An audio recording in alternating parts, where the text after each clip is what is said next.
Penny Jake, the tribe has spoken. Fuck you, Kevin. Aw, fuck you too, sweetie.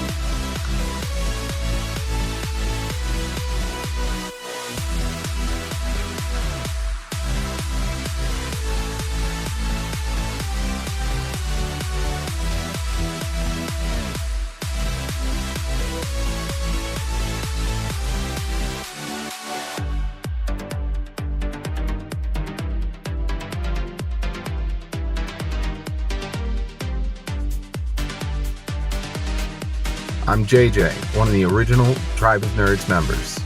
You can catch me on Marvel, Pokemon, and other gaming podcasts. What up? It's Josh, resident superhero nerd, but I also dabble in the occasional super villain as well.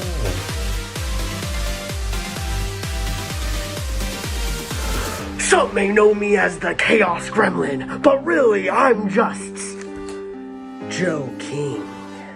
Pikachu, use Volt Tackle! Good job, Pikachu!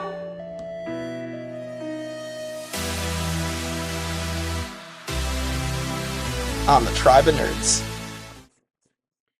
And that makes tonight's Mega Lotto jackpot drawing 4, 8, 15, 16, and 23 with the mega number 42. Whoever has those numbers has won or will share in a near record jackpot. That's right, Mary Jo, because this is the 16th week without a winner. He told Walt he'd get him his money. So are these the numbers that I put in the trailer? Okay. You finally get to know what the numbers mean! Yeah, finally. So he can take care of himself. Yeah. And if you go right ahead and continue sitting there doing absolutely nothing, I'll be fine. This is real. Come on, you go listen to yourself. The numbers are cursed. You know there is no such thing as all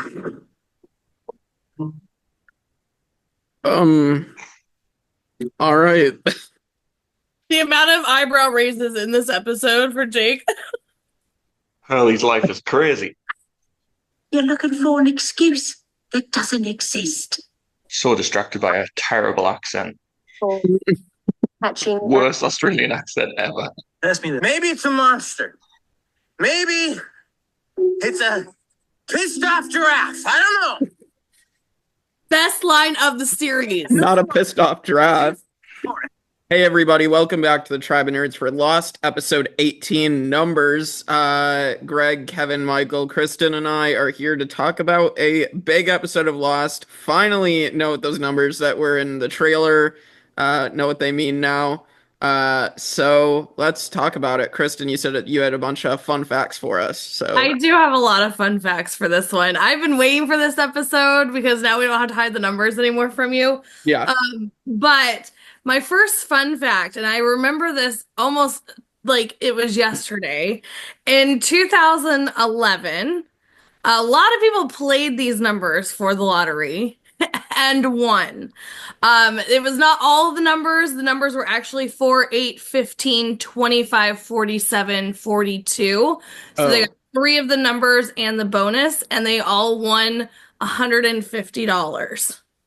Wow. As far as how many of those people are, I've seen conflicting stories. It was either between 26,000 or 42,000.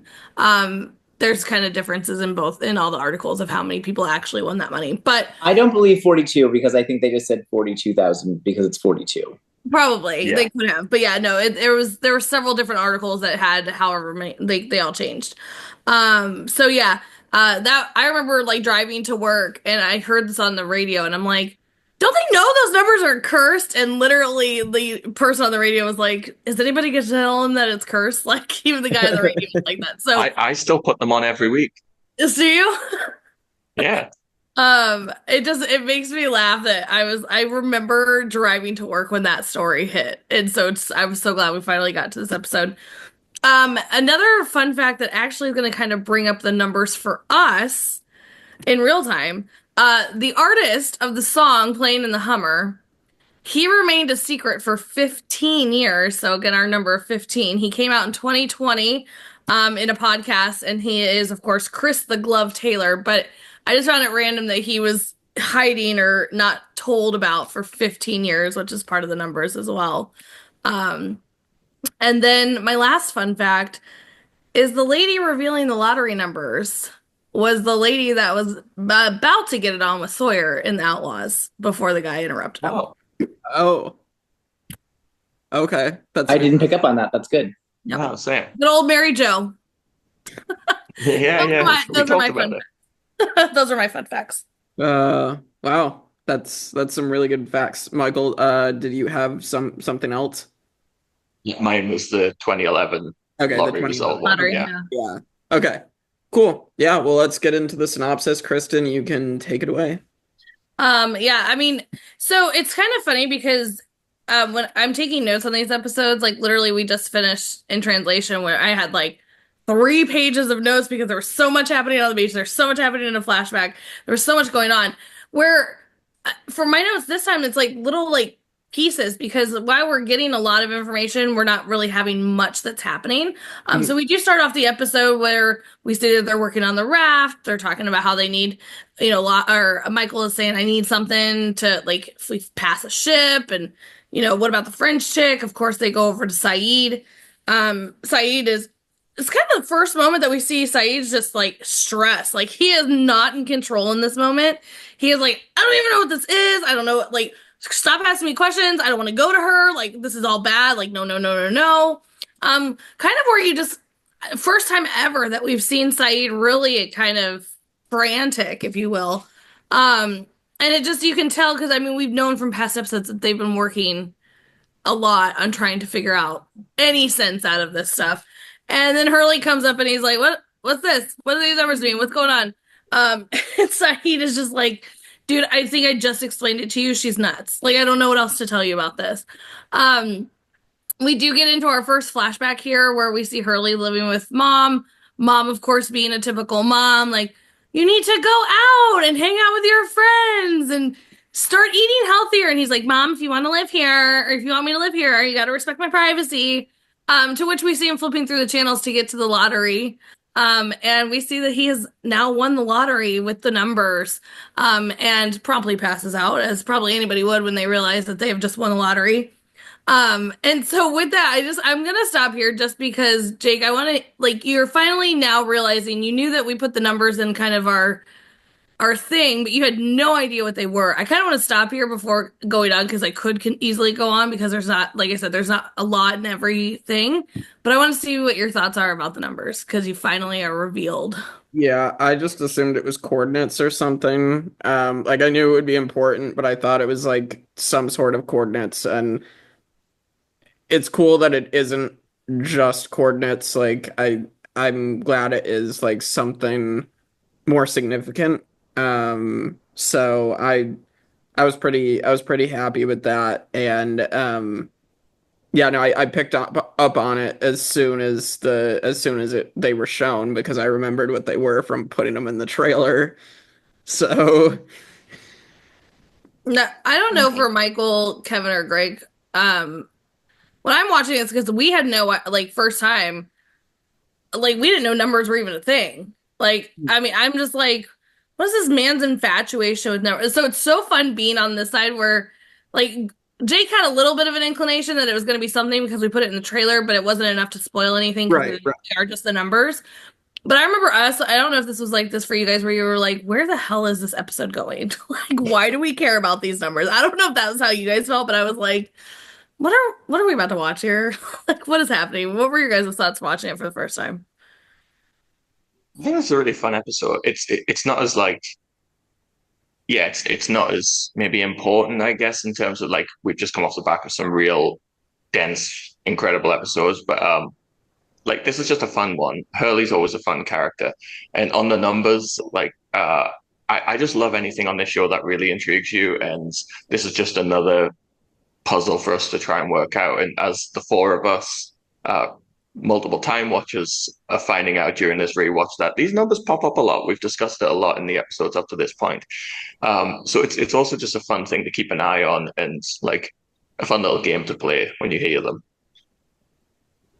Yeah, I was fully bought into the curse the first time around. Like I watched, like because I hadn't like thought about the numbers at all beforehand. I was just like, oh wow, he won the lottery and then became cursed, and like, okay, yeah, those numbers are bad. And then when they showed them at the end of the episode on the hatch, I was like, nope, don't go in that hatch then because those numbers are cursed.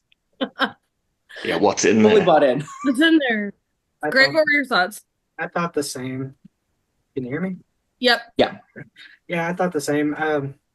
The numbers didn't really pop out to me because I was just so happy that it was finally a Hurley episode. Yeah.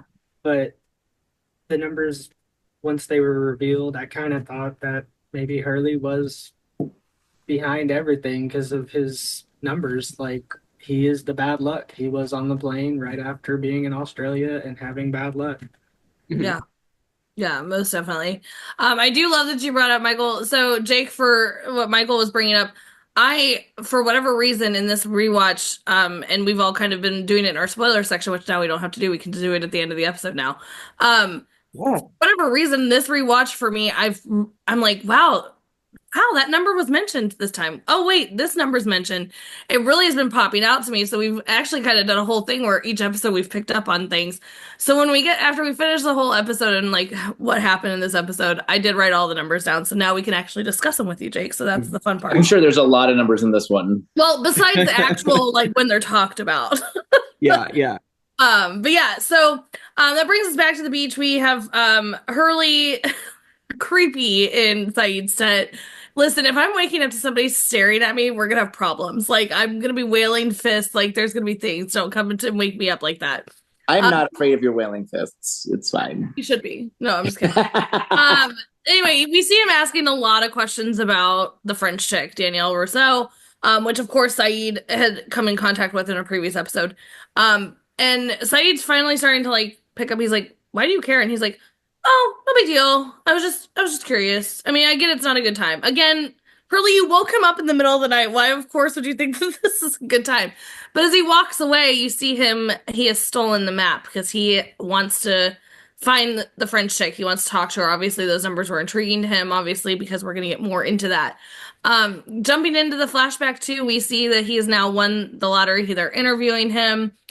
He's introducing himself, his family, and poor Grandpa Tito, he's deader than a doornail in like about 5 seconds, which is really sad because we do see him like telling him that like he's worked 3 jobs and I'm getting him this like nice vacation, and it's like, never mind. You get a like a lifetime of vacation because you are now dead. Right. But it kind of is just the jump start to what we're about to see unfold for Hurley, to where he gets to why he was in Australia. Jumping back to the beach again, like I said, there's so many like little things in each thing that we kind of jump back and forth a lot, so I apologize for that, but it's how the episode was. We get back to the beach here where we have Charlie and Hurley have a little interaction because we see Hurley's getting his water. He's like, "I'm going on a trip. I'm finding that French chick. I don't care what anybody tells me, I'm doing it." Charlie's like, "Oh, I'll come with you." And he's like, I need some alone time, dude. Like, it's just I love a Hurley and Charlie interaction. Their friendship that's growing is just so adorable because they're like they're not serious characters, right? You have like your Jack and your Saeed and your Locke, but then you have like the Hurley and the Charlie of it all. They're like the happy-go-lucky, and so they're just there. They're like, "Yeah, we're trapped on an island, but like let's have a good time with it," you know? So I always love when those two get to interact. But so we do see a Hurley take off. We do see Locke, Kevin's favorite, come up to Claire on the beach and say, "Hey, I need some help." And she's like, "Why are you picking me? I'm very pregnant. I don't want to move. Like, why are we picking me?" And he's like, "Oh, you can sit there. You know how to use a saw. You can move your hand back and forth. You're good. You're perfect for the job." She's like, "Okay, cool. Thanks for including me, I guess. Like, but let's figure out what's going on." Which we just kind of see them walk off at that point. We don't really see much of them until later on. But we also see Saeed come up to Jack, and he is all kinds of pissed off. He is like, you like took all the stuff. Where is it? You even sent Hurley in to do your dirty work. You can't even, do it yourself. And Jack is like, "Huh? What are you talking about?" And he's like, "Hurley, you sent Hurley in to ask me about Rousseau." And he's like, "No." And so then, of course, again, who do they go to? Charlie, because Charlie and Hurley are like the buddies of it all. Charlie, where's Hurley? And he's like, oh, he took off like an hour ago. He's weird. He's being really weird. They're like, he's going after the French chick. We've got to go. So they, of course, all pack up and go after Hurley, which leads us again into another flashback because it's always like kind of bouncing back and forth. We got a lot of that in this episode. But he's with his mom. We're talking about, could the money be cursed? She's like, no, we're Catholic. No, we don't believe in curses. Like, no, stop this crap. He's like, well, Tito died. He starts naming off all these other things that we haven't seen, but like he mentioned that had happened. His brother had to move home. All these other things. And then he is surprising mom, which poor mom. Poor mom is like not having any of this crap anymore. She is so over it. He's blindfolding her to surprise her with this, of course, house he bought her. She gets out, breaks an ankle promptly, like does not clear the curb. Then she's like, I smell smoke. The house is ablaze. Hurley's like, oh, okay, hold on, let me call 911. She's like, I do love this line. Make sure you tell him about my ankle. I love it. She like throws it in there. Which he pulls the phone out and immediately you have sirens behind him. And he's like, well, that was fast. They're like, get down on the ground, blah, blah, blah. They arrest him. All these things. I again love mom. She's like very small character and stuff. She's over there like, oh boy, what am I gonna do with my kid? But yeah, so we're just kind of starting to see all these things that are where he is kind of leading again to, like I said, where he ended up in Australia and kind of the story behind the numbers. So let's stop here and kind of talk about where we're at here. So Jake, first time watching this, what were your thoughts about our flashbacks with obviously Hurley's having some bad luck of it all?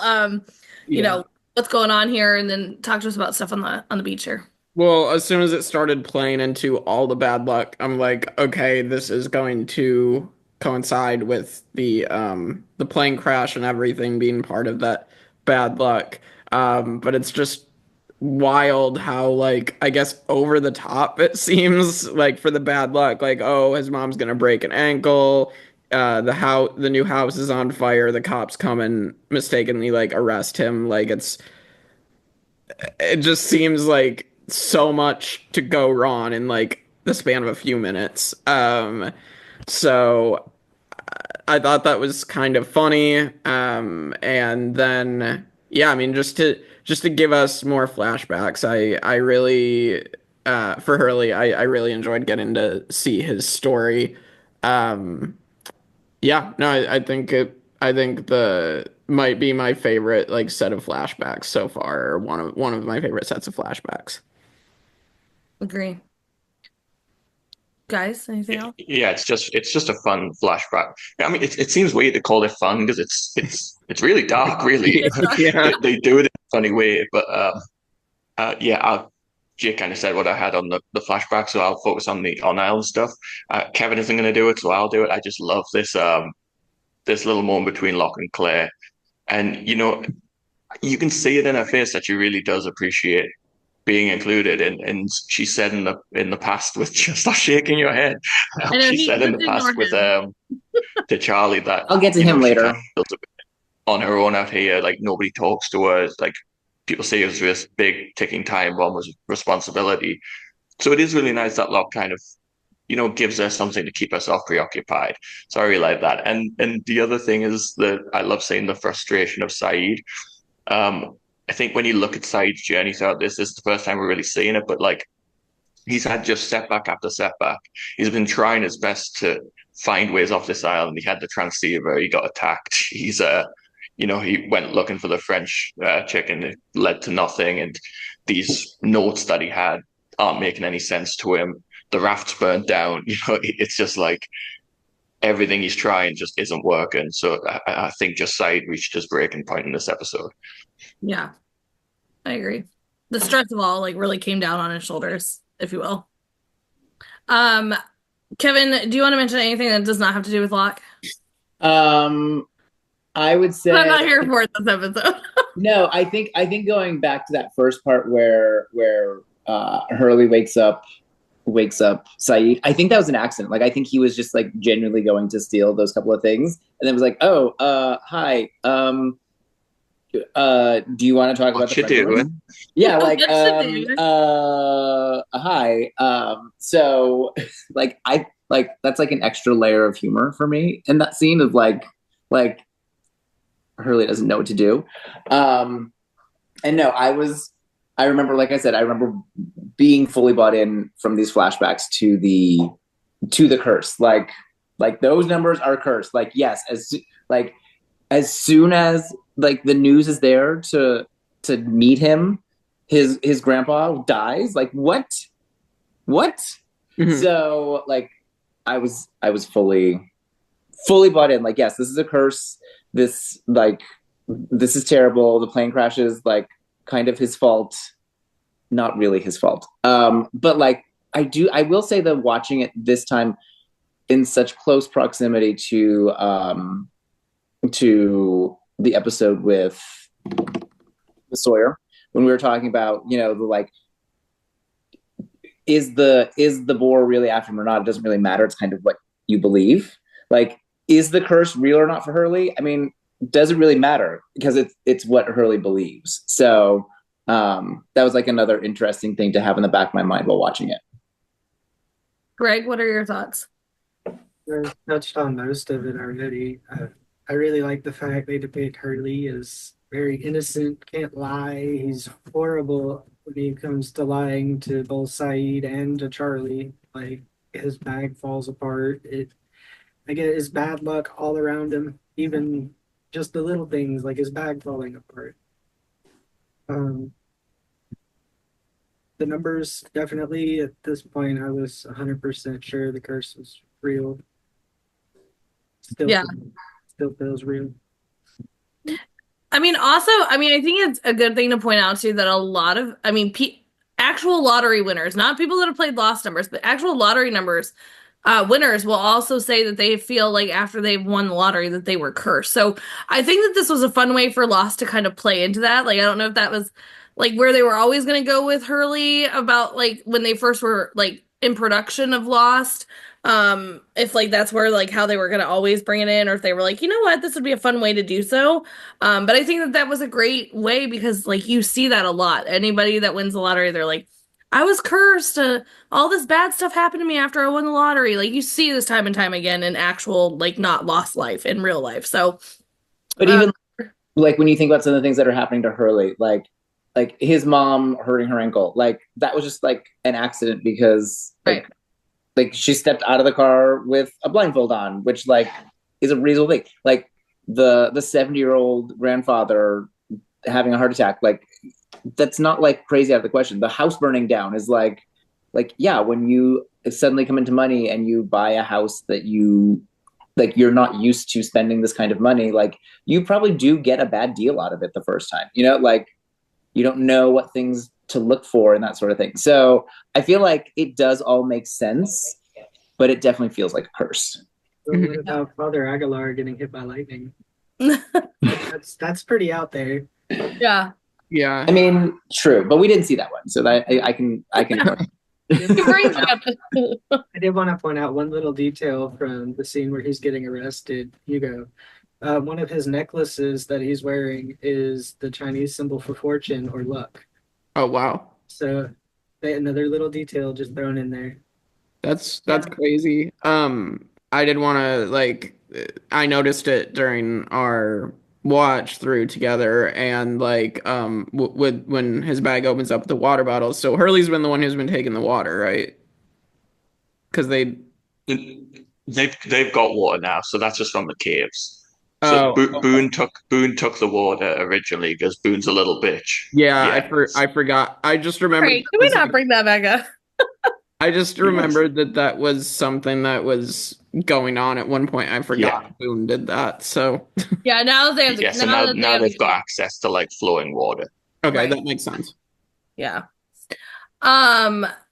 So leading us back to the beach here, we see that Hurley has now found the cable in the beach that Saeed had mentioned when he found Rousseau. He starts to follow it into the jungle. But I mean, that was literally it, and then we jumped to another flashback. So when I'm saying, if you're watching this, if you were watching us before watching the episode, don't do that because we go too much into it. But the jumping back and forth in this episode was kind of a lot. Normally I would hate that, but like I felt like it still flowed really well. Like there are shows where they jump around so much that you're like, oh my gosh, like I can't even catch up. But I felt like Lost did a really good job on this one. But in this flashback, we see that Hurley's talking to his accountant. He's talking about, you know, him being arrested. He mentions that a couple of his companies aren't doing so great. He mentions that he's like, oh, but by the way, we bought a box company. Did you pick up on the box company? That's John Locke's company, right? Yeah. Yeah. Yeah. So I did. So pick up. he did. He is now the owner of that. He's of course bringing this up to his accountant, going, the numbers are cursed, and he's like, oh, this isn't a thing. You're crazy. Poor guy like jumps out the building. Like Hurley is like all kinds of like, this is wrong. All these are wrong. No one's listening to me. But yeah, I mean, even just like he's sitting there and like a guy from how many stories up takes his own life. So a lot of information just kind of in there. He wants to know where he found the numbers. Of course, Hurley's like, nowhere. He doesn't kind of like, we don't get really into that yet. But jumping back to the beach, we see that Sawyer's, he's helping with the raft, but by helping, he's not doing anything. He's reading a book and complaining that they're being too loud. So are you mad about him at that? No. Are you mad that he's just sat not doing anything? No, he was probably No? working before they came on the camera. No, listen. Oh. No, listen. That's weird. Because I'm sorry, unlike Shannon, he was doing stuff prior to that. So What was he doing?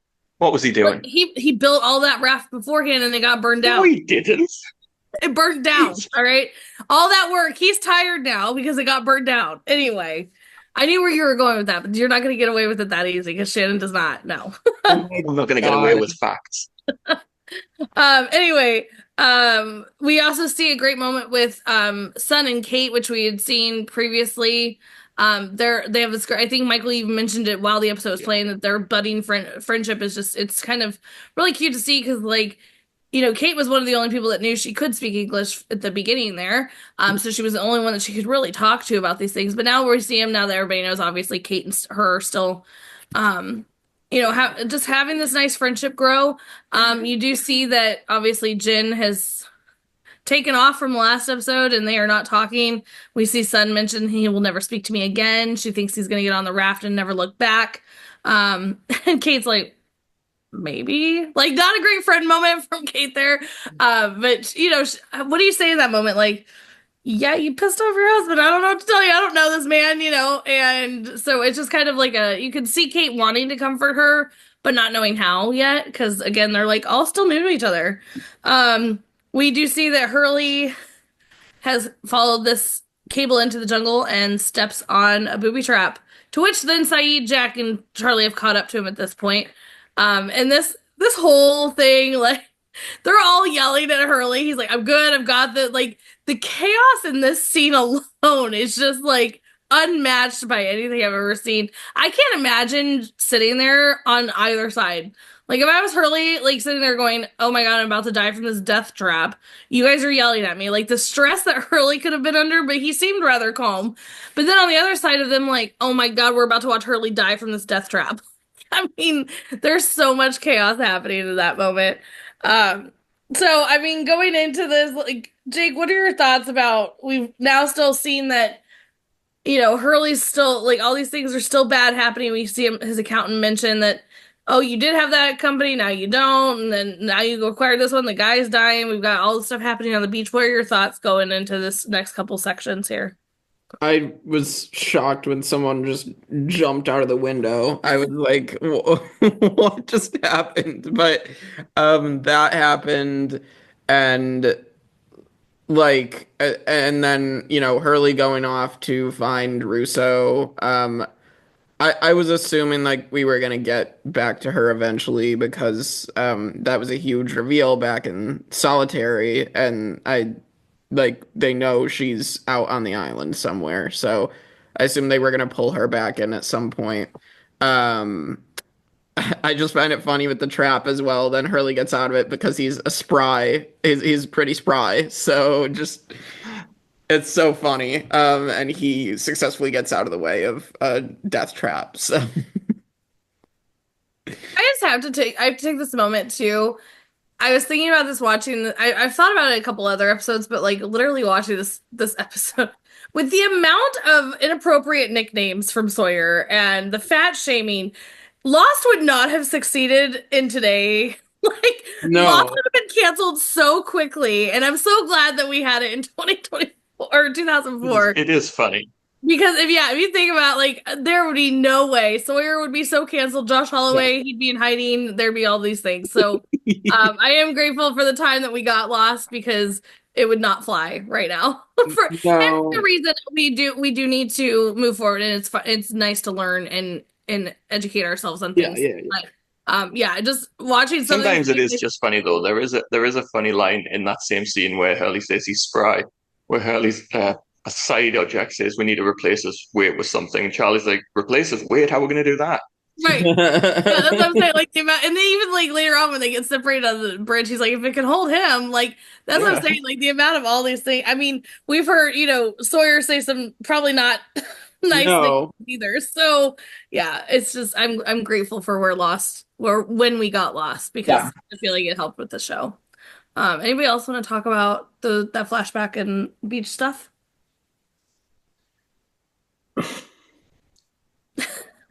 If not, we can move on. There's a lot to unpack there, but it's hard to talk about without spoiling for future stuff. We'll talk about it in our After Jake. Right. I did start to feel like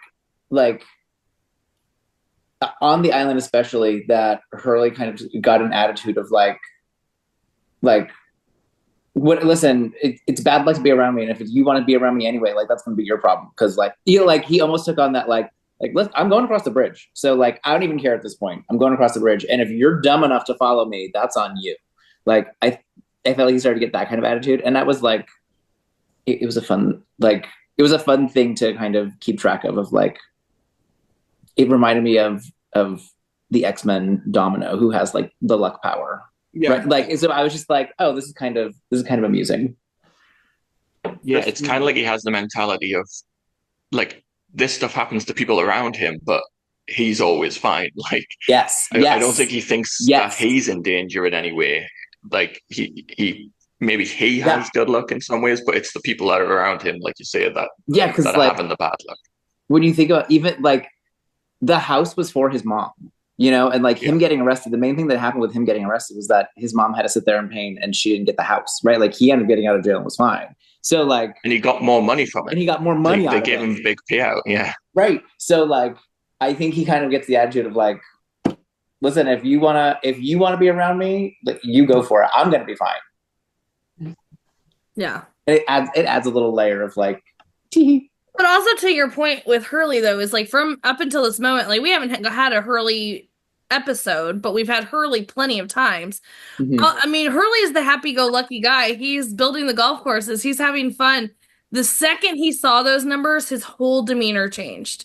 So I think it's like kind of proves the point of like how serious which we're getting in the flashbacks of why this was so needed in this episode to kind of explain it all. It's interesting that we also get like a similar sort of character, like a break-in character from Saeed in the same episode too. Because Saeed is not usually like so like upset and panicked about things. He's usually so much more confident and like in control and sassy.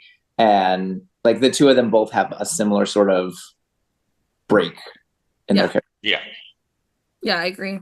That leads us into our flashback 5. There were 6 flashbacks in this episode, just so you know. There were 6 flashbacks, which is, I think, maybe the most that we've seen so far in an episode, but I could be wrong. We could go back and check that. But they tend to be like quarterly. Huh? They tend to be like quarterly. Right. But in the flashback, we do see that Hurley is done over it. He wants to figure out what's going on with these numbers. He shows up at the institution, psychiatric ward. He wants to talk to Lenny. The lady won't find it. He's like, how many Lennys can be here? Like, I just need to talk to him. To which we do see the doctor come up and he's like, I didn't realize you were such good friends with Lenny. He's like, oh yeah, besties. Like, sure. Which we do see that when Hurley's talking to him that Leonard is repeating these numbers over and over and over and over and over again. So so much of a friendship there. I don't know, like obviously the conversation would have been one-sided, but which it was kind of when they were talking. But what does break Leonard out of his like repetitive, conscious state here is Hurley saying, I played the numbers to win the lottery. And he goes, what? Why'd you do that? You can't do that. And he just loses it. To which they start to take him out and he's like, but I need to know where to find the number. And he's like, Sam Toomey in Australia, and so that's obviously what leads Hurley to Australia and why he was on the plane and whatnot. But jumping back to the beach, we see that they are walking through the jungle. They see that the cable has stopped. And then, of course, Charlie's like, over here, check this thing out. It's a bridge that you could not catch me on ever in a day. There would be no way, shape, or form that I'm getting on this little rope bridge that is like looks like it's on his last leg. But Hurley is like, I'm good. I'm going. I'm not asking permission. I'm an adult. They're again, all of them like, Hurley, stop. Like, what are you doing? And he's like, guys, I got it. He walks across safely. We do see that Charlie gets on there. Again, we made that joke. If it can hold him, I'm good. And of course, it's not. It breaks, and he makes it over safely across. But they do get separated in this part. This is where Jack and Saeed are like, stay put. We're gonna come and find a way around you. We'll get to you. Hurley's like, no, there's a path right here. Like, we're gonna, and like Charlie just goes, like, you're an idiot. You're being insane. Like, stop this. Like, I don't know who you are right now. Like, stop being this person because I don't like it. Let's go back and play golf. Like, who are you right now? Which, I mean, it kind of, again, just showing the change of Hurley that even Charlie's like over it. Like, he's like, I almost died because you've just now gone crazy. I'm over your shit. Which then leads us into our final flashback where we see that Hurley has gone to Australia. We see him go to a house that is quite literally in the middle of nowhere. There is nothing. There's not even a driveway. Like, not even, like, it is smack dab in the middle of this desert in Australia, where he does meet Sam Toomey's wife. Of course, he came for Sam Toomey, but he's dead. And with that, I mean, he's like, oh, great. I really needed to find out about the numbers. So she obviously brings him in. She wanted to know about Leonard and stuff. And he's like, oh, he's retired. He does not mention that he was in an institution. But she's like, oh, okay, you're talking about the numbers. Let me tell you the story. She brings up that they were stationed together over all they heard was static always. And then over through the static one night, they hear these numbers on a repeat, to which then Sam had come home and they were at a fair with a jar of beans bigger than a pony, I think she says. And if you came within a certain number of guessing, we all know that carnival game, guess how many buttons are in the jar and all those things. He does guess the numbers, which was the exact amount of beans. They of course come into money because the guy had been, running this whole scheme for quite some time. But she brings up literally they left the fair, get into a car accident, she loses her leg. So again, right off the bat, we're seeing these bad things, just like with Hurley, of when using these numbers have caused bad things. She also, brings up that Sam had moved them out into the middle of nowhere because all these bad things were happening. He was starting to blame the numbers. And then Hurley said, did he ever get it to stop? Like, did he ever figure out why, like, how to stop this curse? She's like, yeah, he put a shotgun in his mouth. Like, that's intense. If you're thinking about this guy was so upset and engrossed in the fact that these numbers were ruining his life that he decided to end his own life over it. Like, obviously there was some stuff going on. You know what I mean? Like, this is a very serious situation. But I mean, I think in this moment too, minus her horrible accent, she brings up a good point to Hurley though. She's like, do you think the numbers cost me my leg? Like, get real, get reasonable. She's trying to like reason with him, probably how she was trying to reason with her husband. And once you're in that mindset, I think you're just kind of like, there's no one convincing me otherwise. It's definitely not happening. And that's where Hurley is at this moment. Which, she can see too that he's going down the path of maybe where her husband ended up. And so she's trying to snap him out of it. It's not successful. But I'm going to stop here because we got a lot of stuff that happened at the end. So Jake, what are your thoughts about the story of kind of where we're getting the numbers and all of that? Yeah, I mean, again, a lot to unpack there. I think it's important to obviously drive Hurley where he needs to be to get on the plane and everything. But like I didn't expect like that, he was gonna get there and who he needs to find Sam Toomey is dead. I didn't expect that to happen. Um I wasn't even noticing that her accent was really bad, but yeah, I but that happened. I also wanted to point out the bridge scene. I thought it was going to be the old broken bridge trope of someone's going to fall through and then they're going to have to save that person. But Charlie and Hurley are both able to make it across and then whatnot. But yeah, no, I mean, it's very, very interesting how they weave the numbers into this episode. And I'm interested to see how they weave them in more moving forward. So There is one big thing in this where it's like I'm happy with some unrealistic stuff in my fantasy shows. I can accept that, but how big was this jar of beans? It fit 4 billion, 815 million, 243,000 something beans in it. The size of Australia. How many beans do you have? Bigger than a pony. Bigger than a pony. How big's the pony? Yeah,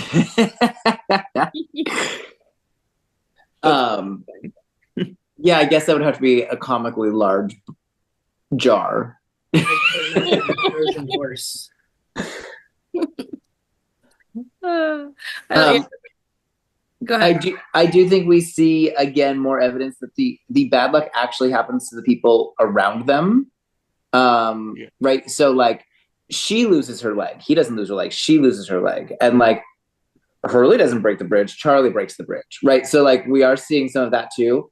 And I think, and I mean, it comes up in the next section, but like the thing that is like the most maddening is that the people around them don't believe it, which with good reason, right? Like if you lost your leg, you don't want to think that you lost your leg to a curse. Like it was the accident that happened, right? Like it makes sense. But like the thing that has Leonard in the mental institution, like that caused him to take his own life, right? That's like making them feel crazy is that no one else is seeing this around them. Which I think is like a really interesting like thing to think about, like the perception, like each person's perception being their own reality. And then it also plays into a lot what's coming up next. Yeah. Anything else on this section before we get to kind of our massive information station ending? Nope. All right. So when you get back to the beach, we do see that Locke and Claire are still, they're chatting about things. She is talking about the fact that he made glue and just how kind of like, again, how handy he is. Sorry, Kevin, you're gonna have to get over it. We then go back to Jack and Saeed and Charlie and Hurley. They've obviously been separated. Saeed starts to remember, like, wait, this kind of feels familiar. And then Jack's being his little snarky comment of, like, I thought you were unconscious or delusional, to promptly him tripping a wire to explode her bunker there. Yeah, Jack, maybe, like, take a time out and, like, chill out. That's, like, you don't know everything. You weren't out here. But they do go down there. They're like, no batteries. This is, what kind of security system is this? We go over to Hurley and Charlie. They're over there chatting it up. He, just again, he's like, what is your problem? What is going on with you? He turns around to kind of have this moment with Charlie. And we all joked about it. There's like one gunshot. They just kind of go, that was weird, huh? Like, it takes a good, like, minute. And then they finally go, somebody's shooting at us, which probably is a second gunshot. And then even still, they're like, we should run. Okay, we should run. It's the longest thing ever. And I'm like, how you guys survived that one? Danielle must have really just been giving you warning shots at that point. But we do see them taking off. They now get separated. So Hurley's by himself. He, of course, trips and stands up to a gun in his face by none other than Danielle Rousseau. And then we do see this like amazing kind of interaction that we've been talking about leading up to this, is that he's talking, he wants to know all about the numbers, like how she said that, they had heard it on their in their radio. And that kind of led her to the island and all those things. So maybe that this, like, these numbers are originating at this island as well. Like, maybe that's where the static came through for them when they were stationed. We don't know exactly where, but she mentioned that she had heard them. She doesn't know what they're from either, but she knows that there's something because they keep repeating. So, like, she's kind of, in this moment feeling for Hurley, but not she doesn't just give this up willingly. You actually see where Hurley has, like, a mental breakdown, if you will. Like, he's just like, I'm just done with all this. Like, I don't know about these numbers. I don't know about this. My favorite line, and I kid you not, of the entire series, he's talking about the monster, and he's like, for all we know, it could be some pissed off giraffe. It's the I don't know at the end of that, where he's like, I don't know. Just I'm not ruling it out. I'm telling you, when I say the entire series, it is still one of the most quoted things that I say to people randomly. And most of them have no idea what I'm talking about. They have not lost. They're like, why are we talking about pissed off giraffes? But we do see, like, he just completely breaks down. And to where she's kind of feeling, probably what I would assume, she's like, I've been here. I've also, like, there's a lot of other things that I've had to do on this island, like fight off others. They've stolen my bait, like all these things. But this is where she, like, realizes, oh, I may have somebody believe me, and he needs somebody to believe him, where she does give that to him. And she, in that moment, like we mentioned, Leonard, all these people that, like, nobody was believing, they're all like, there's no such thing as curses. There's no such, they truly believe that. And so Hurley finally got that in that moment. And we do see they're all like, Charlie shows up. We got separated. Somebody was shooting at us. They're like, we got to go after Hurley. You don't need to go after Hurley. Hurley's fine. He shows back up. He's like, I'm good. What are you searching for? He's also like, by the way, remember when you said she wouldn't give up batteries? Here's your batteries, dude. Like, Saeed's face of like, oh shit. Like one of those moments. But yeah, I mean, it's just kind of a fun interaction there that we got to see Hurley being this, like we said, a total flip of who he was as his character, of this fun guy, have a complete breakdown, but then kind of come back to his, like, Hurley self, if you will, just because, like Kevin had mentioned, Danielle believes him. At least there's somebody that believes me. I'm good, So major moment there. Wrapping up this episode, we see Locke and Claire in the dark, in the jungle. They're finishing up. She's talking about how it's her birthday. He's like, why didn't you tell anybody? And she's like, pregnant. Nobody wants to talk to me. People are trying to kill us. Whatever's happening. Like, I don't know, but it's not the time for my birthday. And she brings up that she was going to give the baby up for adoption. He sympathizes with her. I can't imagine how difficult that decision might have been. She's like, well, it doesn't matter now. I'm stuck on an island. Like, whatever. And then she's like, okay, I give up. What have we created today?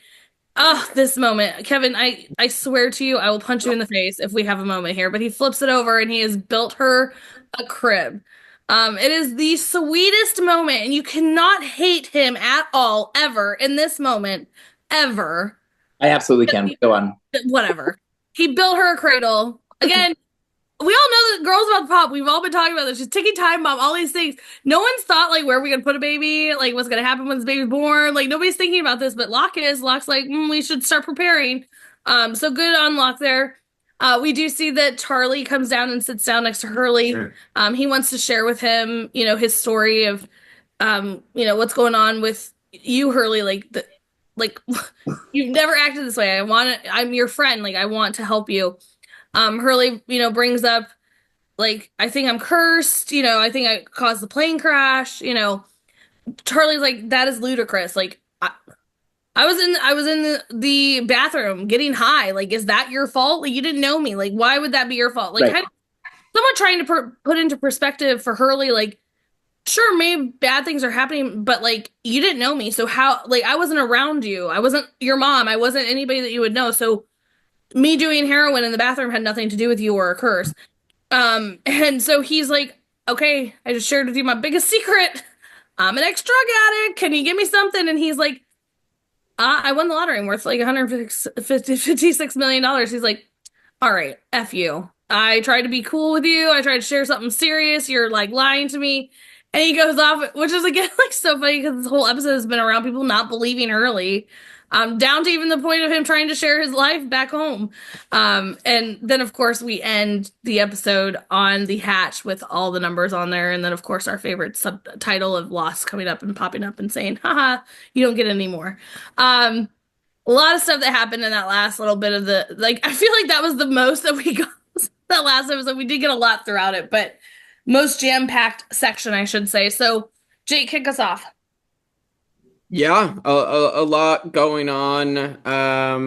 That Hurley conversation with Russo ending in that hug, and obviously her giving him the battery. Like, that was such a good conversation. Obviously, the pissed off draft line is hilarious. I actually hope that it is a pissed off draft just for the lulz, but I'm guessing that isn't the case. But yeah, I that was a really good conversation. And then just like, I did find it interesting. We get to that conversation later between Hurley and Charlie of like, Hurley honestly tells Charlie like what, what's going on back home, like who he is, because of this lottery. And it's unfortunate Charlie just thinks that Hurley is joking again and not actually being serious.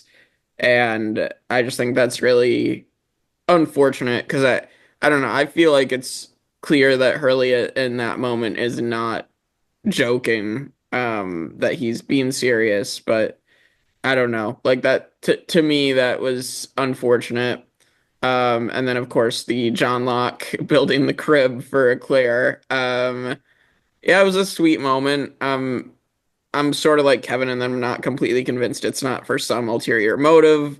But but like, I'm just kind of on, I don't know if I'm on the fuck Locke train at the moment, but like I'm not convinced that he's not still, or he is still like a manipulative old man. Like I feel like that's where I'm at with him. So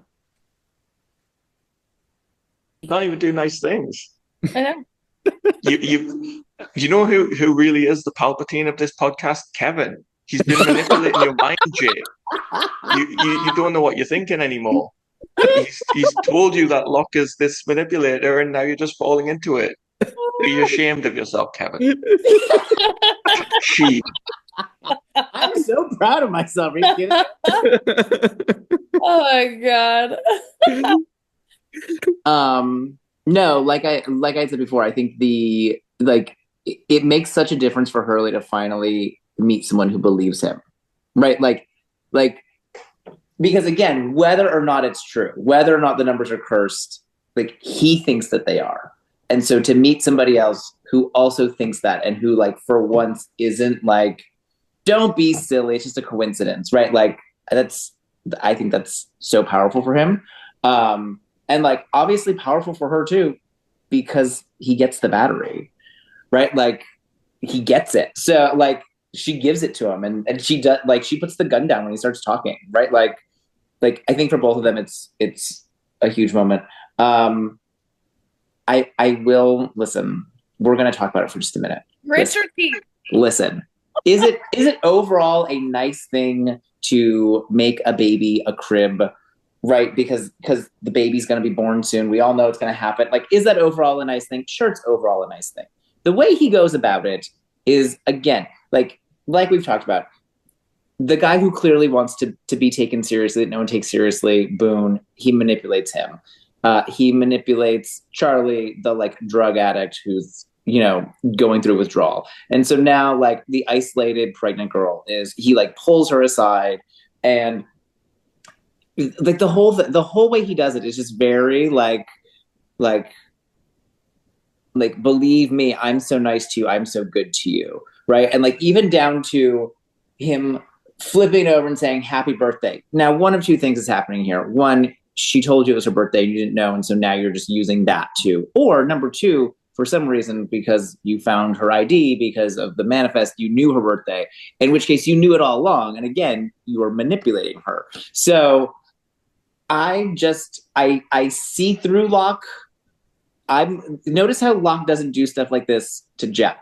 Locke doesn't do stuff like this to Saeed. I can answer that, but Locke doesn't do stuff like this to those I would people. just like to point out that the bullshit that you're spewing right now did not make Michael turn around in his chair or turn his camera off, which is not on a spinny chair. worthy of it in this moment. But I've got a rebuttal. Has it ever occurred to you that John Locke was in a wheelchair? He was overlooked. He was, not believed in. These people that he's helping are people like him. He's going to people that need help. He's helping Charlie get off his drugs. Claire is, pregnant and alone on an island. These people are outsiders there, that overlooked and in need of help. He sees himself in these people. I think you can. I think you're so set in the mindset of that is the reason why he's doing these things, but none of that is explicitly said within the show. That's just your interpretation. Hold on, hey Kevin, before you answer Michael back, I would like to just say that's what you call a mic drop. Yes, it is. So here's the I think if it was truly to help people, right? If he's truly trying to help the drug addict, he goes to the doctor, right? Like if he's truly trying to help make a crib for this woman who's about to have a baby, you have people who now do everything you say. You have Boone, right? Like you have people who can help you, but it's about isolating them and getting them to trust him explicitly that I don't trust. That's the thing that I don't like. That's the part where I feel like it's manipulative. Whereas even if Boone is there to help also build the crib, right? Or if they present it to her as a gift, yes, that is just to be helpful. That is just to be nice and to be kind and to help the situation. But the way he goes about it is isolating them and then saying, look how right and good I am. And I don't like that. I don't like that in anybody. Yeah, Jack and Kate have one-on-one conversations. Hurley and Charlie have one-on-one conversations. He's getting to know it. Why does it have to be a group thing? He's getting to know these people that he's living on the island with. Because there always seems to me to be a he is getting something out of it, whereas a lot of the conversations between other people are just because they're doing things together. There always seems to be a motive behind what Locke is doing that I do not trust. Let us know, comment section. Yes, please. Team Michael, Team Kevin. No, you just lost this battle, Kevin. You I did not. I don't know what you did. You definitely lost this battle. At least mine is well founded. Okay. You just hate on Shannon and love Sawyer. He literally does nothing. You're gonna make Sawyer your favorite character this episode for one stupid line, probably. Listen. Probably. Listen. I have said many times, and I will say again, it's an incredibly well written and well performed role. I don't hate his character's inclusion in the show. As someone who watches the show, I do not like that character. I do not trust that character. I do not trust what that character is going to do in the future. I'm watching the show and I'm thinking, that guy, no, don't. Wherever he says to go on the island, don't go there, because that guy is not actually trying to help. Does Jack make some wrong decisions? Jack makes some wrong decisions. Does Saeed make some wrong decisions? Saeed makes wrong decisions, right? I'm not saying that people are perfect. I'm saying if it comes down to decision time and it's I don't know what to do, these are the two ideas. Who am I going with? I'm never going with Locke's, because I don't trust him. We have to kind of ties in with what I say. What? You go, Gregg. Say it kind of ties in with what I was gonna say about this part. I really didn't like the Charlie and Hurley situation through the whole thing. Charlie is sitting there demeaning Hurley the entire time, calling him fat and talking about how he can make it over the bridge. It's funny, yes, but at the same time, he's supposed to be a friend, and he doesn't even care what he has to say. He's telling him he won the lottery, and he's like, yeah, whatever, buddy. But Locke is listening to Claire. He's actually getting to know people individually on the island and learning about them, unlike most of the other characters. I don't think Jack's talked to half the cast already. Same with Sawyer, Saeed, Kate. Hurley's gone to everybody damn near, so is Charlie, but they don't listen to him. John Locke is the only one that's going around learning about every single person that was on there. Now, whether that's a good thing or a bad thing, still yet to be seen, but that's where I'm at right now. I wanted to talk about like a part of this episode that goes maybe under the radar, and that's what I love about Lost as well, as it is quite subtle with how it reveals things. We see Hurley talk a lot about he gets very triggered when people are like, I'm not crazy, like don't call me crazy. There is a line when he goes to the psychiatric ward where the doctor's like, Hugo, like you're back. I didn't know you were. So it's like there is a history there as well between this psychiatric ward and Hurley. So we're like jumping into this particular portion of Hurley's life, but it definitely sets up that there is also maybe a darker portion of Hurley's life that we haven't seen yet. So I think that's a really like subtle setup throughout this whole episode of who was Hurley before this lottery win. Right. For sure. Yeah, I mean, I think that this, again, we're finally getting to the numbers. We're finally getting to Hurley. I think this kind of catapults us into like future things, if you will. Speaking of the numbers, we can now share them with Jake before we get into our favorite and least favorite and ranking here. So the numbers are not just the numbers. Like I mentioned at the beginning of this, I've picked them up extensively. I still even missed some. Gregg's been able to pull up some that I've missed. So if Gregg, you've found any that I missed here, feel free. But constantly throughout the episode, those numbers are mentioned somewhere along the way. In this episode, they were mentioned quite a bit. We had the 16th week without a winner for the lottery, so the 16 of it. Tito's pacemaker was 4 years ago. We have that the 8 people died in one of his companies when his accountant mentioned it. Leonard is playing Connect 4.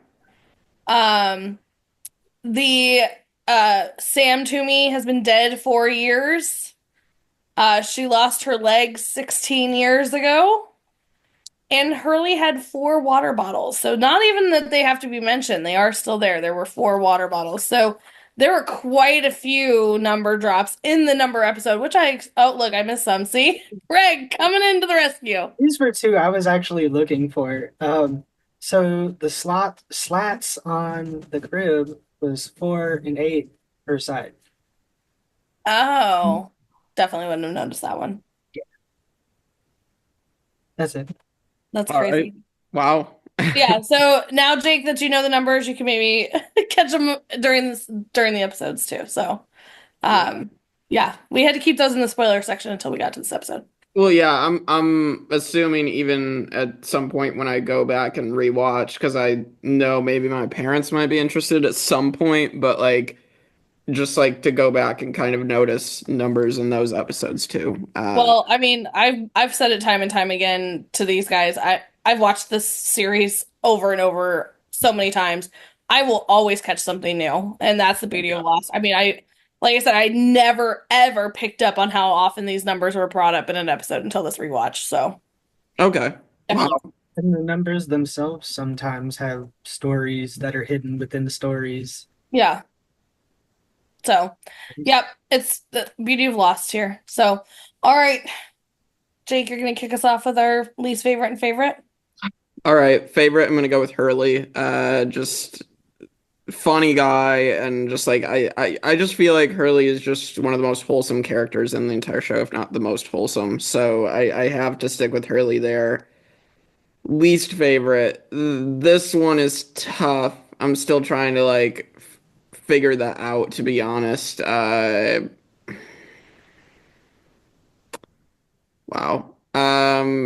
You know what? I mean, just because I feel like he isn't listening to Hurley at all, I'm gonna go with Charlie. He's just really being pretty rude to Hurley and dismissive of everything that's been going on and who Hurley is. So yeah, I think I have to go with Charlie. Right. I'm gonna channel my inner pirate Sara and say "fuck you, Kevin," and I will give my favorite character to John Locke, who is looking out for these, less sought after characters in the show, and it's such a sweet scene. It's so sweet. I just love it. The fact that just flipping it over. And I don't know. I just think he's amazing in this episode, and he has such a warm smile. I just think it's such a nice scene between Locke and Claire. It's always one that I enjoy watching when we get around to season 1. It's like, I don't know. I just feel like I say this character completely different, but yeah, I love Locke, and this was a great scene for Locke. And my least favorite character, like, this is a bit shitty to do, but like, I'm sorry, but the Sam Toomey's wife just takes me so out of this episode. Like, I cannot focus on that scene because it's like this weird caricature of an Australian accent. It's bizarre. It's like a cartoon character. Oh my I can't watch it. It's Australian plus Hagrid. So she can have it. Oh, it's funny. Kevin? I would say I have 2 favorite characters, and Jake already mentioned Hurley, so I'm gonna go with Danielle because I'm like, as a viewer of the show, I was so intrigued by her at the time, and I still am now. Like the way that she ended up letting her guard down and like having that moment with him is like so like, there's so much more to her, and like knowing that she's been on the island for so long, like there's so much to unlock with her. So like that was just a character that I wanted to see more of the first time I watched it, and do still now too. Least favorite, there's not a lot of like bad characters. I don't like Locke. Like yes, but like even like while I think he could have done it in a less manipulative way, like he made a crib for a baby. I'm not gonna make him the least favorite character this episode. Like, I'm not an asshole. I just don't like him.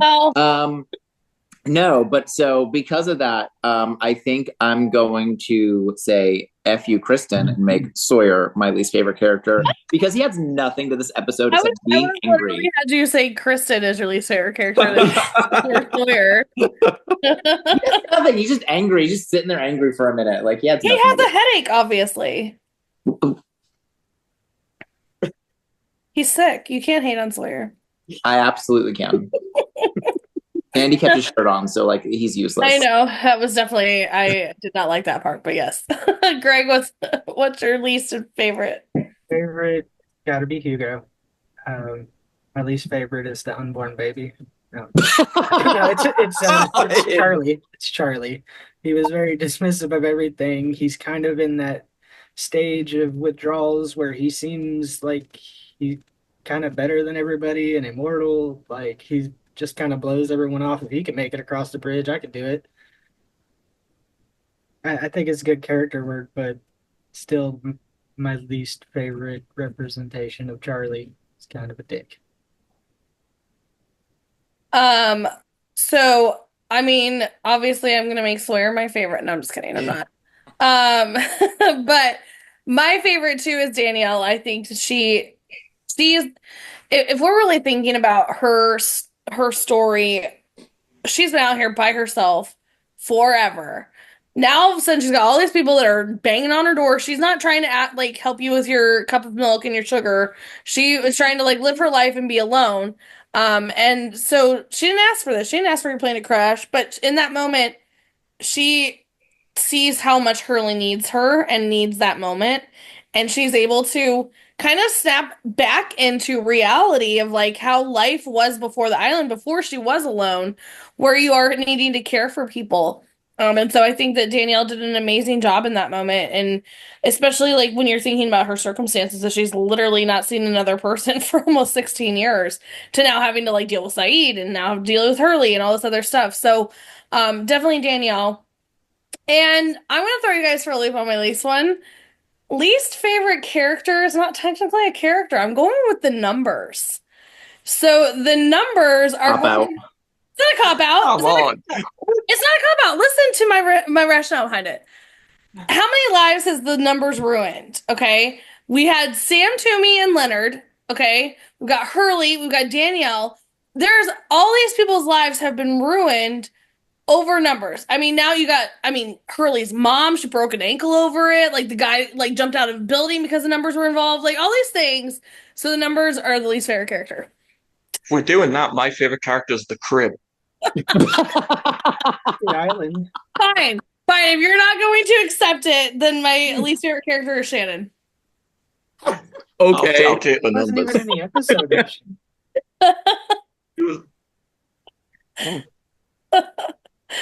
All right. Ranking. Michael, hit us with where at least the top 10 are. Yeah, the top 10 so far from 1 down is Walkabout, The Pilot Part 1 and 2, Confidence Man, All the Best Cowboys Have Daddy Issues, In Translation, House of the Rising Sun, Solitary, Raised by Another, Outlaws, and Homecoming. All right. I can give you further down if that's where we're heading, but I don't see where we're. I don't think I'm heading below that. I think I like this episode. I was waiting for a Hurley episode because I really have enjoyed his character so far as being the wholesome one of the group. I'm honestly thinking maybe 7 or 8, just like not super high, but like it was a fun episode. I don't think I can put it up above some of the ones that are like, I guess, bigger for certain characters, like bigger for the story. So I feel like 7 or 8, that's what, right around like below Solitary and Yeah, that would knock Raised by Another down 1 and slot in under Solitary. okay. I think I enjoyed this more than Raised by Another, even though that one is important. But yeah, I would say, yeah, right, slot that right in there for me at least. Yeah, I feel like we're often on the same page. I didn't rate Raised by Another quite as highly, so I definitely think it's stronger than that. I think Solitary was a stronger episode in introduce. It's funny we're talking about those 2 episodes. You have the introduction of the French woman, and then we have a second appearance here. I do think the introduction of Danielle and that whole story with Saeed was stronger. But this is like a fun Hurley story, and yeah, there's some good stuff there. I'd agree with that ranking. All right. I think I'd have to say put it in 4. I was gonna say like top 4. Like this is yeah. Ooh. Go ahead, Greg, and then I'll say why I think it's so high. There's so much information given here. Like I said, there's so much to unpack. You've got the numbers finally being revealed. You've got Danielle coming back into the picture. You've got Hurley becoming a character, like more than just a joke on the side. There's a whole lot of stuff from Hurley's past that's been shown up in this one, which again, I love Hurley, so I'd have to put it up at 4. Yeah, I think there's so much like mystery that is uncovered, but then also introduced both on the island and off. Like little things, like we get the idea that like wait a minute, Hurley knows the doctors and knows the patients. Like what's going on here? And like he's been like he won the lottery. Like what else is going on with his money? And like so we get a lot of like what's going on off the island, but then like what's going on the island. Like Danielle comes back, we see the numbers on the hatch, like those same numbers that like now the whole episode like have been cursed. So this is like when it comes to the mystery of the island, this is very big in the story of that. And so I would rank it, like I said, 3, maybe even 4. Like above In Translation? Yeah, like I love Sun and Jin. So like I would rank those really high, but this is the sort of thing that made me want to keep watching so much. Like this is the sort of thing that when the show was first coming out, I was like, I need to know more. I need to know more about these numbers. I need to know more about this woman. How long has she been in the island? What has she been doing? Like it made me have so many questions. Like it answered some, but presented so many more that like I had to keep watching. So this is one of the ones that like this is one of the storylines that I remember most when I think about it too. Like the numbers, like this is the sort of that like when I think of the show, when I'm not talking about each episode individually, when it's like months ago and I'm just thinking about the show, this is one of the like storylines, plot lines that I remember the most. So Kristin? I'm like, Kristin probably doesn't even want it in the top 10. I have zero words right now for where this is being placed with you all right now, because I think it's been no secret how I have been ranking these but what we're getting on island and in flashbacks. And when I mentioned even earlier, like, I literally had found the cable and then we jumped to a flashback. Like, nothing is happening really in this episode. Yes, are we getting the numbers? Great, but we're still not getting anything with the numbers. They're there and there might be a curse around them. Like, I literally was not even, I was going to place this like last. Like, I mean, if we're thinking, because we just bumped White Rabbit. Okay, like White Rabbit was a lot. Like that, it's definitely not more. Like, I'm getting help on my White Rabbit argument. I love it. I mean, but literally, like, you guys are talking about like putting it above Solitary. That's where we introduced Danielle for the. Like, I know you guys did, but like Gregg and Kevin, and then but like you and Jake putting it above like Homecoming. Like, what? We had Ethan for literally 5 seconds, and that man provided more than this entire episode. So, yeah, I'm sorry. I don't know where we're gonna end up ranking and how it averages out, but I'm putting this dead last. I love Catalyst episode. It provides me with my favorite line of the entire series. I'll give it that. And I love a good Hurley, and we hadn't seen Hurley yet, but like, it didn't give anything. Like, you guys were like talking about it. You're like, it opens up all these like, what's this and where are we going with this? Right. We didn't get anything. You gave me nothing. You gave me numbers and that's it. Which we've already seen the numbers because we saw them on the maps and things like that. Yeah, just throw it in the trash. Early. Well, So what do we do with that? I think if two of us have it high, two of us have it in the middle, and one of us have it at the very bottom, I think that means it's in the middle. Like, I can't even believe you guys are about to bump Homecoming off this top 10 for numbers. I'm like appalled right now. It's your fault. How's it my fault?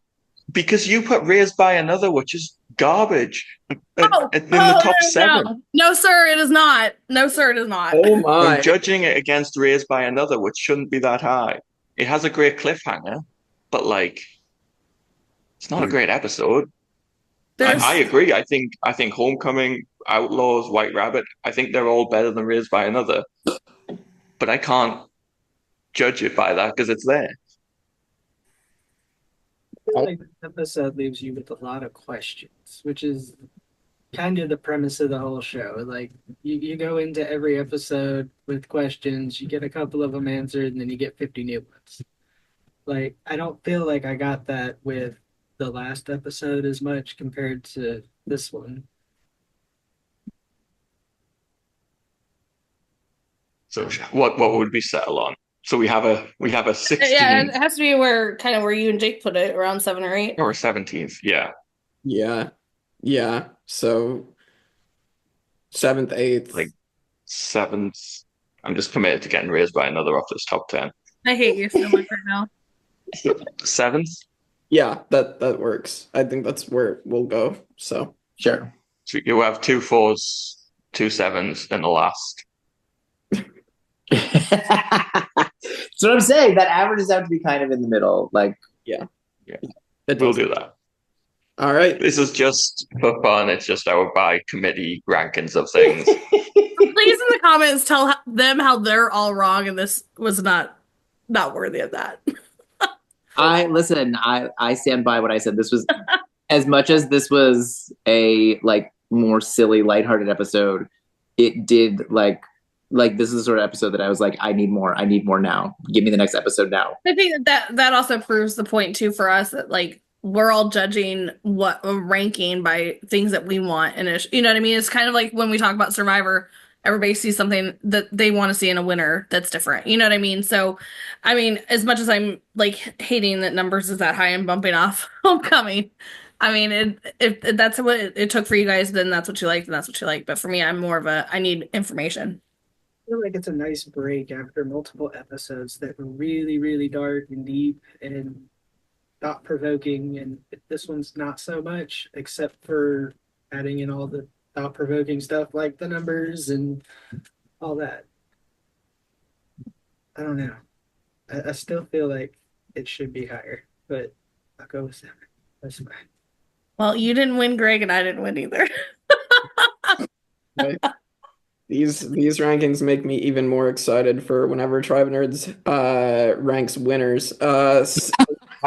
So, all right. So that's it for episode 18 numbers. We have what, like 5-6 more episodes left of the season. And before down to the wire. Fun thing. All right. Well, yeah, so I'll let you guys do the spoilers for this episode. And yeah, we'll see you all next time on the Tribe of Nerds.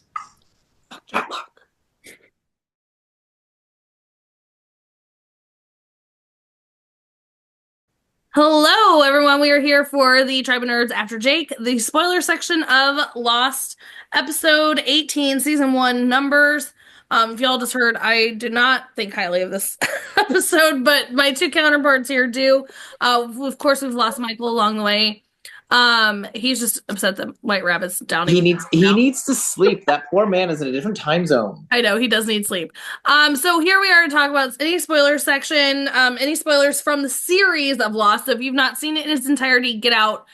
Time to go. Move it. This is where I give you so much time, extra time, just in case you're like, maybe I should stay. Don't stay. If you haven't seen it, just go. You've had plenty of time. Here we go.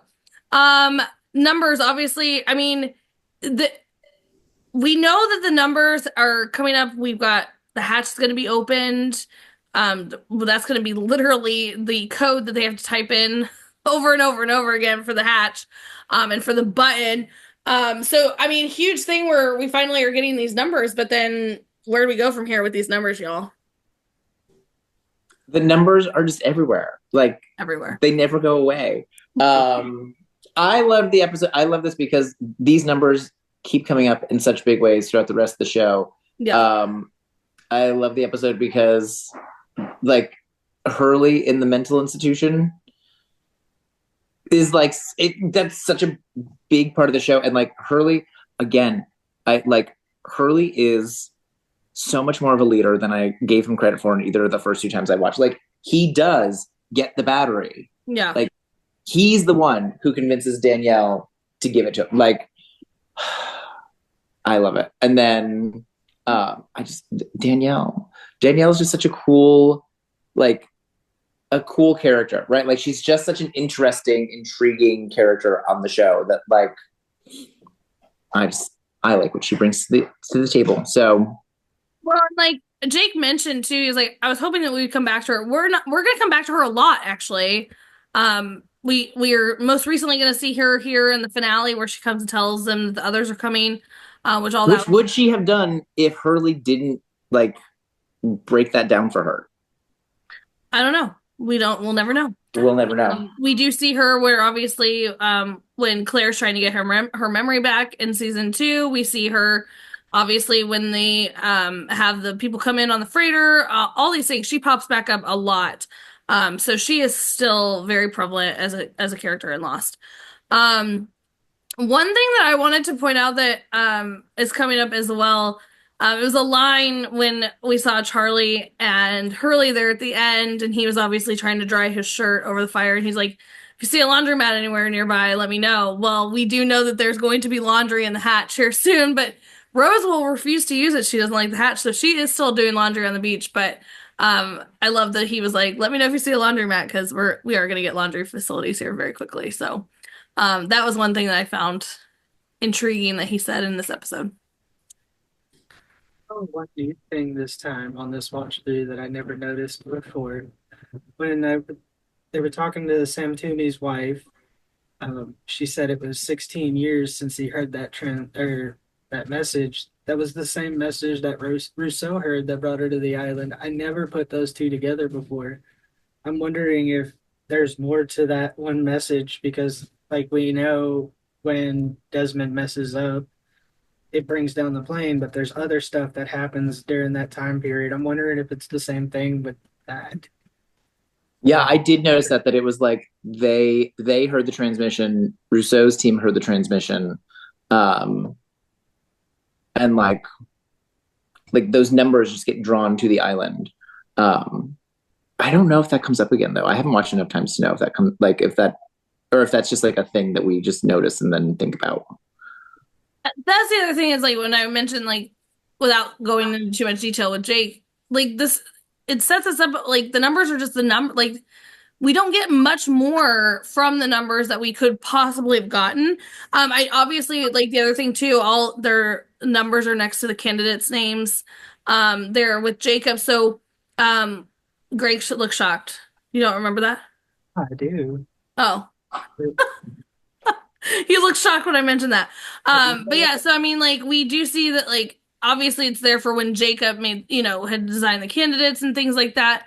But it's just, I don't know. I feel like the numbers, they could have done a lot more with the numbers. And I think that that's kind of what they did in Lost is that they put these numbers out there and they were like, kind of making us be like, there's going to be more. We're going to find out more. And then, like, we never get more. I know we never really do find out. They're just kind of like the numbers.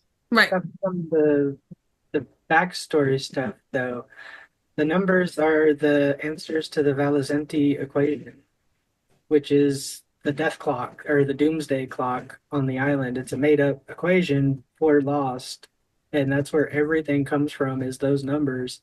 Yeah. It shows on the island where things are supposed to be. It's in the hatch on the wall when they do the lights. Mm-hmm. All that it's hidden. It's hidden really well, but they really should have explained that equation a little bit more and a little bit more. But I just found out that the numbers correlate with the room or the symbols on the clock as well. Oh, really? Each number is a symbol, which is why we get those symbols when it turns red. Oh, that's interesting. I didn't know that.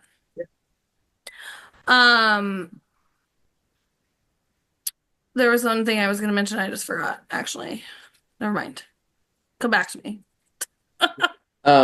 Looking ahead, the next episode, I'm really looking forward to because everyone's going to finally join me on the train. It's not. I told you it was coming. Yeah, I'm not prepared. I am still not over it. I don't like it. But yeah, no, it is coming up. For those that don't know, this is where poor baby Boone. I stand by everything. I stand by everything I say about John Locke. Like, I'm right there with you, but I was not there with you this quickly.